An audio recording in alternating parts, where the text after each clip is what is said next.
नमस्कार मंडळी, आपण पाहतो नेता कट्टा आणि या विशेष कट्ट्यामध्ये आज प्रभाग क्रमांक 1 अमरावती महानगरपालिका या ठिकाणी आपण आलेलो आहोत आणि इथले भारतीय राष्ट्रीय काँग्रेस पक्षाचे अधिकृत उमेदवार श्री मुकेश गिरी हे आज आमच्यासोबत जुडलेले आहे. ते नगरसेवक पदासाठी उमेदवार आहे. काय विजन राहणार आहे आणि येणाऱ्या काळात कुठल्या पद्धतीने काम करणार आहात, येणाऱ्या काळात निवडणुकीला कशा पद्धतीने सामोरं जाणार? नमस्कार, मी मुकेश गिरी. मी ॲक्च्युअली याआधी ज्या कुटुंबातून आलोय, ते कुटुंब माझे वडील जे आहे रमेश गिरी, हे दोनदा सरपंच होते. त्यांचे थोडे संस्कार माझ्यावर पडलेलेच आहे. पण ते ज्यावेळेस होते, त्यावेळेस राजकारण नसून ते समाजकारण होतं. आणि आता सुद्धा मी राजकारण न खेळता समाजकारण करण्याच्या हेतूने पुढे आलाय. ॲक्च्युअली आता जे हे 4चे प्रभाग झालेले आहे, यात होतं काय ॲक्च्युअली हे छोटा वार्ड नसून मोठा प्रभाग झालाय. या प्रभागात काय होत आहे, नगरसेवक एकमेकाचे बीजेपीच्या फायद्यासाठी ते नगरसेवक एकमेकाचे मतं घेऊन ते त्यांचं जे व्हिजन आहे की आमचंच आलं पाहिजे निवडून, याकरता ते करताय. काँग्रेसच्या वेळेस कसं होतं, 1चा 2चा बस याच्यावरती नव्हतं. तर माझं जे गाव, जो एरिया, जो स्लम भाग आहे, तो एवढा दुर्लक्षित झालाय. माझ्या एरियामध्ये 30 वर्षापासनं नगरसेवक काय असतो हे नाहीच, बिलकुल नाही आहे. हे तुम्ही थेट आरोप करताय, कारण की नगरसेवक जे निवडून आले ते जनतेचे त्यांनी सुद्धा विकास कामं घेऊन निवडून आले असतील, पण विषयच नाही करतोय. माझ्या एरियात कामच झालं नाही तिकडे प्रॉपर. आणि कोणीतरी जबाबदारी घ्यायला पाहिजे. मी मुकेश गिरी, हे जे गिरी नाव आहे, हे गिरी जे नाव आहे, हा जो काँग्रेस पक्ष आहे हाच देऊ शकतो, कारण की मी अल्पसंख्याकात येतो. आणि आमच्या एवढ्या मोठ्या एरियातले सगळे एवढे मोठे 7,000 जो मतदार लोक आहे, सगळे घाबरलेले आहे की बाबा होऊ नाही शकत.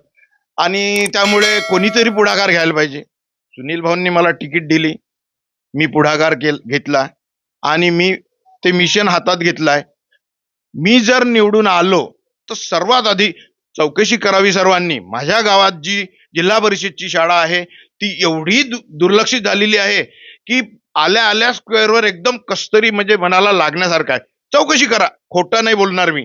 तिथे एक महात्मा ज्योतिबा फुलेंचा स्टॅच्यू आहे.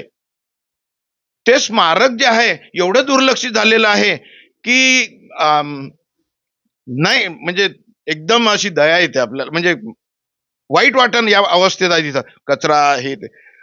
सगळ्यात पहिले जर निवडून आलो मी, तर माझं मिशन राहीन का दुसरं काम न करता महात्मा ज्योतिबा फुलेंचं तिथलं सौंदर्यीकरण आणि ते जी दुरवस्था आहे ती कुठल्याही दरावर जाऊन मी ते दुरुस्त करेन. त्याच्यानंतरच बाकीचे कामं करेन. बाकीचा जो विषय आहे, काँग्रेस पक्ष आहे, सर्व धर्म समुदायावाला पक्ष आहे. मुख्य लढत कोणाशी असेल? माझी मुख्य लढत आता कुठे आहे, मी तर निवडून आलेला आहे. मग तुम्ही निवडून आलेला आहेत असं म्हणजे मतदानाच्या आधी म्हणताय, हा कॉन्फिडन्स तुम्हाला जनतेने दिलाय की तुम्ही त्या जनतेला तेच त्या पद्धतीने सांगू इच्छिता? नाही नाही नाही, जनतेचं काय मत आहे तुमच्या? मी बघा, छोटे छोटे मुद्दे असतात. मी बोलताना बोललो, मी राजकारण नाही, मी समाजकारणावर विश्वास ठेवतो. मी समाजकारणावर, त्या समाजकारण जे असते ते तुम्हाला कसं कळतंय मला माहित नाही, पण मी कसं करतो हे मला माहिती आहे. आणि त्या समाजकारणामुळे माझ्यासोबत जे लोक जोडलेले आहे, मी उभा नाही राहिलो, मला उभा करण्यात आलेला आहे.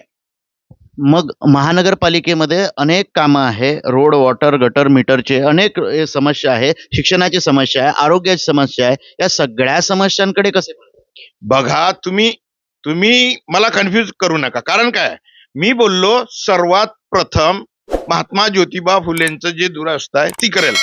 याचा अर्थ काय आहे की बाकीचे कामं पण मी करणार, पण एक लक्ष असते. अर्जुनाचं लक्ष होतं मासळीचा डोळा, माझं लक्ष ते आहे. सर्वात पहिले करण मी तिथलं सौंदर्यीकरण, त्याच्यानंतर हे कामं तर मी करणारच आहे. पण एक लक्ष जे आहे माझं ते पूर्ण महात्मा ज्योतिबा फुलेंच्या पुतळ्यावर आहे. आणि बाकीचे ज्या सर्व समस्या असतात, आम्ही चौघ आहे, मी एकटा नाही आहे. एकमेकाचे हात पकडून आम्ही जेव्हा 4 जण काम करू, तर आम्ही सगळे कामं पूर्ण करू, पूर्ण प्रभागाचे कामं पूर्ण करू. अर्थातच माझं ध्येय राजकारण नसून समाजकारण आहे आणि भारतीय राष्ट्रीय काँग्रेस पक्ष हा सर्वधर्म समभाव म्हणून काम करतो आणि माझं ध्येय हे महात्मा ज्योतिराव फुलेंच्या पहिल्या 100 दिवसामध्ये किंवा येणाऱ्या काळामध्ये त्या पुतळ्याचं सौंदर्यीकरण करणं हे सन्माननीय मुकेशजी गिरी यांचं मत आहे. बघूया प्रभाग क्रमांक 1 ची जनता कसल्या पद्धतीने कौल देतात आणि या पद्धतीने निवडून देतात. सन्माननीय मुकेशजी गिरी यांना पुढील वाटचालीसाठी शुभेच्छा. धन्यवाद.